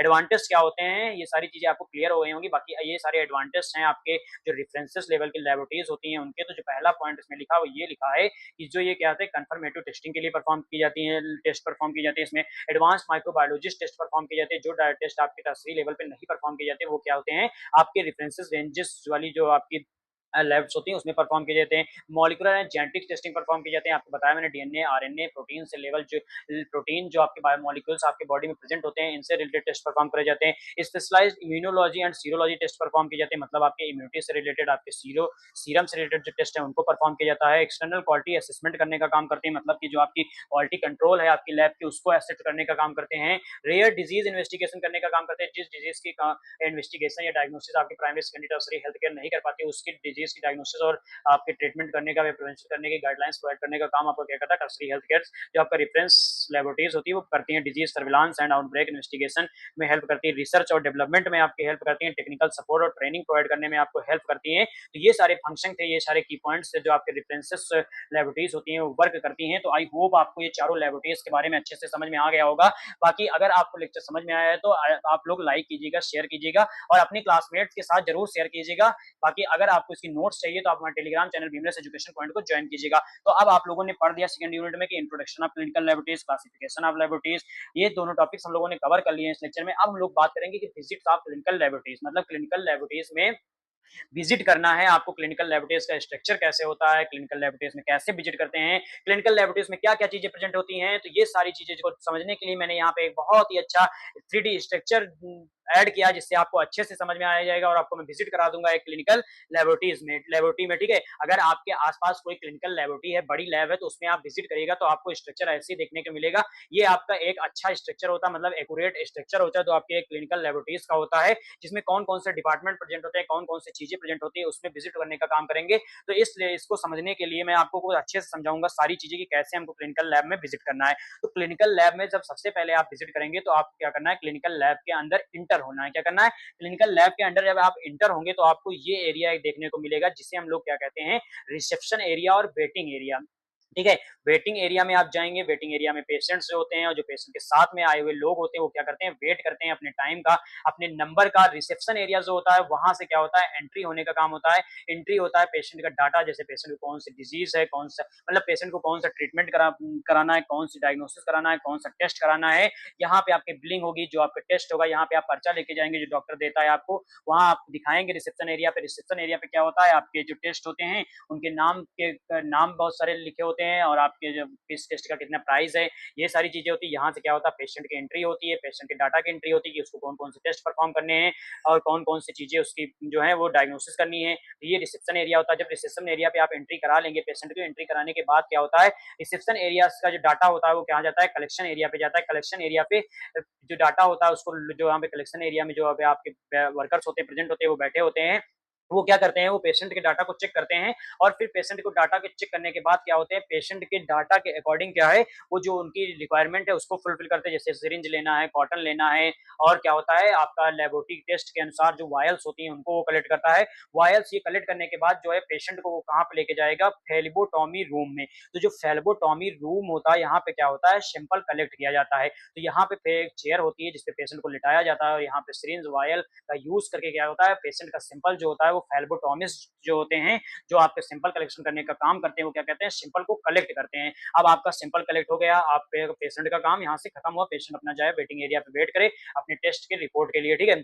अब क्या होता है, जो फेल्बोटॉमिस्ट होता है वो सैंपल कलेक्ट करता है, फिर उसमें भी देखता है कि कौन सा टेस्ट परफॉर्म करना है, फिर जिस भी टेस्ट को परफॉर्म करना है उस डिपार्टमेंट में वो सैंपल को वो क्या करता है, शेयर कर देता है। तो ये सारे डिपार्टमेंट्स हैं आपके, यहाँ से लेके यहाँ तक जो है आपके डिपार्टमेंट्स, ये आपके जो लेबोरेटरीज में प्रेजेंट्स होते हैं। जैसे कि आपका माइक्रोबायोलॉजी सेक्शन हो गया, सीरोलॉजी डिपार्टमेंट हो गया, मॉलिकुलर बायोलॉजी सेक्शन हो गया, साइटोलॉजिकल सेक्शन हो गया, ब्लड बैंक हो गया, स्टोरेज हो गया, ब्लड बैंक हो गया, क्लिनिकल पैथोलॉजिस्ट हो गया, बायो केमिकल सेक्शंस हो गया। तो ये सारे सेक्शंस होते हैं जो आपके क्या होते हैं, प्रेजेंट्स होते हैं अकॉर्डिंग टू टेस्ट। क्या करता है फेल्बोटॉमिस्ट, इन सेक्शंस में जो सैंपल होता है उसको ट्रांसपोर्ट कर देता है। फिर ये सैंपल्स, ये जो सेक्टर्स होते हैं, ये क्या करते हैं, सैंपल को क्या करते हैं, परफॉर्म करते हैं, टेस्ट को परफॉर्म करते हैं। टेस्ट को परफॉर्म करने के बाद क्या करते हैं, ये रिजल्ट बनाते हैं और रिजल्ट को क्या है, ये भेज देते हैं किसके पास, आपके जो आपके जो मतलब पैथोलॉजिस्ट होते हैं उनके भेज देते हैं। पैथोलॉजिस्ट के पास क्या होता है, पैथोलॉजिस्ट उस पे साइन करता है और साइन करने के बाद क्या होता है, वो रिपोर्ट को रिसेप्शन एरिया पे भेज देता है। रिसेप्शन एरिया से क्या होता है, पेशेंट को रिपोर्ट दे दी जाती है, ठीक है, पेशेंट को रिपोर्ट दे दी जाती है और पेशेंट अपना रिपोर्ट लेके फिर बाहर चला आता है और अपने जो डॉक्टर्स है उनको जाके दिखाता है, अपना ट्रीटमेंट लेता है। तो ये सारे डिपार्टमेंट हैं और ये रिसेप्शन एरिया है, वेटिंग एरिया। इन डिपार्टमेंट्स में आपके क्या होता है, टेस्ट परफॉर्म होता है, जो आपके लेबोरेटरीज में रिक्वायरमेंट होता है, जो आप पेशेंट को रिक्वायरमेंट होता है, यहाँ पे आपका सैंपल कलेक्ट होता है, ये सैंपल कलेक्ट एरिया होता है, यहाँ पेशेंट की एंट्री होती है, पेशेंट के टेस्ट के अनुसार सारी चीजें रिक्वायरमेंट फुलफिल की जाती है। फिर लेबोरेटरी रूम में जाते हैं, सैंपल कलेक्ट करते हैं, फिर सैंपल कलेक्ट करके सैंपल को इन सारी लैब्स में भेज देते हैं, टेस्ट परफॉर्म होता है, टेस्ट परफॉर्म होता है, रिजल्ट होता है, रिजल्ट बनने के बाद पैथोलॉजिस्ट से सिग्नेचर करता है, सिग्नेचर रिसेप्शन एरिया पे आता है, रिसेप्शन एरिया से रिपोर्ट जो है वो दे दी जाती है पेशेंट को, ठीक है। अब क्या होता है, इक्विपमेंट स्टोरेज डिपार्टमेंट होता है, मतलब कि इक्विपमेंट स्टोरेज रूम में क्या होते हैं, जो हमारे बहुत सारे इक्विपमेंट्स होते हैं, बहुत सारी चीजें होती हैं जो बहुत सारे यूज होती है लैब में, चीजें उनको रखी हुई होती है। यहाँ पे रीजेंट स्टोरेज केमिकल्स रूम होता है, यहाँ पे रीजेंट्स जो है केमिकल सब्सटेंस जो है उनको स्टोर होने करने का काम करता है। वॉशिंग स्टैंडर्डाइज एरिया होती है, यहाँ पे क्या होता है, स्टेलाइजेशन परफॉर्म किया जाता है, मतलब जो हमारे चीजें हैं जो लैब में हम लोग वो चीजें यूज कर रहे हैं, हैंड वॉश करना है, तो यहाँ सारी चीजें, ये सारी चीजें होती हैं। डिस्पोजल एरिया होता है, जैसे हम लोग सिरिंज निडिल और जो भी सामान यूज कर रहे हैं उसको डिस्पोज करने के लिए यहाँ एक डिस्पोजल एरिया बना होता है। रिकॉर्ड्स रूम होता है, जो पेशेंट की रिपोर्ट्स होती हैं, पेशेंट से रिलेटेड डाटा होता है, इसको स्टोर करने के लिए क्या होता है, रिकॉर्ड्स रूम प्रेजेंट होता है आपकी लैब में। तो ये पूरा इंफ्रास्ट्रक्चर था। ऐसे ही आपको क्लिनिकल लेबोरेटरीज जो है वो विजिट जब करेंगे तो आपको ऐसे ही स्ट्रक्चर मिलेगा। अगर आप क्या है, एक बड़ी लैब में विजिट करेंगे, जैसे कि टर्सरी केयर है जो कि आपकी लैब होती है, उनमें अगर विजिट करेंगे तो कुछ इस तरह का एरिया, कुछ इस तरह का सेक्शंस आपको देखने को मिलेंगे। आपके जो सिलेबस उसमें सेक्शंस भी दिए गए हैं, डिपार्टमेंट्स में दिए गए हैं, तो ये सेक्शंस इतने प्रेजेंट होते हैं, सेक्शन और डिपार्टमेंट सेम होते हैं। तो अगले के लेक्चर में हम लोग कवर करेंगे कौन कौन से सेक्शन, कौन कौन से डिपार्टमेंट है जो आपके क्लिनिकल लेबोरेटरीज में प्रेजेंट होंगी। बाकी बेसिक नॉलेज आपको यहाँ पे मैंने दे दिया है कि कौन कौन से सेक्शंस है जो आपकी क्लिनिकल लेबोरेटरीज में प्रेजेंट है और कैसे कैसे आपके क्लिनिकल लेबोरेटरीज का ऑर्गेनाइजेशन है, कैसे क्लिनिकल लेबोरेटरीज आपकी बनी होती है, कैसे क्लिनिकल लेबोरेटरीज में कौन कौन सी चीजें प्रेजेंट होती है, कैसे क्लिनिकल लेबोरेटरीज में वो चीजें वर्क करती हैं, कैसे हम लोग क्लिनिकल लेबोरेटरीज में विजिट करेंगे। आई होप आप लोगों को ये सारी चीज समझ में आ गई होंगी। अगर समझ में आ गई है तो आप प्यारा से कमेंट कीजिएगा और लाइक कीजिएगा हमारे चैनल को, बाकी अपने दोस्तों तक शेयर करने का काम कीजिएगा। Thank you so much for watching. मिलते हैं किसी दूसरे लेक्चर के साथ, तब तक आप हमारे चैनल को शेयर कीजिए, सब्सक्राइब कीजिए, लाइक कीजिए।